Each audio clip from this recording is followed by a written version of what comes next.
এটা ঐতিহ্য পুরাতন দোকান, চকবাজারের সেরা, সব বাপের পোলা খায়, ঠোঙ্গা বইরা লিয়া যায়।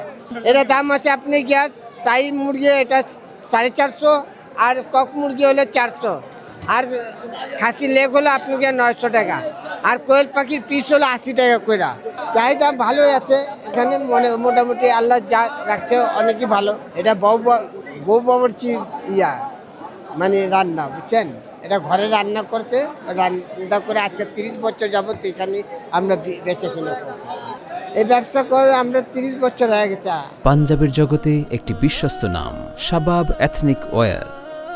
এটা আমার মানে বড় ভাই যা ছিল উনি করতে, উনি মারা যাওয়ার পরে আমরা করি। আমার এখানে পাকিস্তানি ছাড়া তো আর কোনই না। পাকিস্তানি মুরগি আছে, কক মুরগি আছে, আছে, এগুলো তো যেটা অরিজিনাল সেটাই। অরিজিনাল মুরগি তো এখন আর নাই, কথাটা বুঝতে পারছেন? যেহেতু মানুষকে মিথ্যা কথা বইলা মানুষকে খাবার দেওয়াটা উচিত না। মানুষকে ভালো কথা বলা, ভালো খাবার দেওয়াটা, এটাই আমাদের আগ্রহী। আমরা সবসময় চিন্তা করি যে ভালো স্বাদ আলা খাওয়া যদি আমরা রমজান মাসে খাওয়াইতে পারি বা আমরা বিক্রি করতে পারি, সেটার জন্য আল্লাহর কাছে শুকরিয়া আদায় করি। আল্লাহ সবাইকে ভালো খাওয়ার তৌফিক দান করি।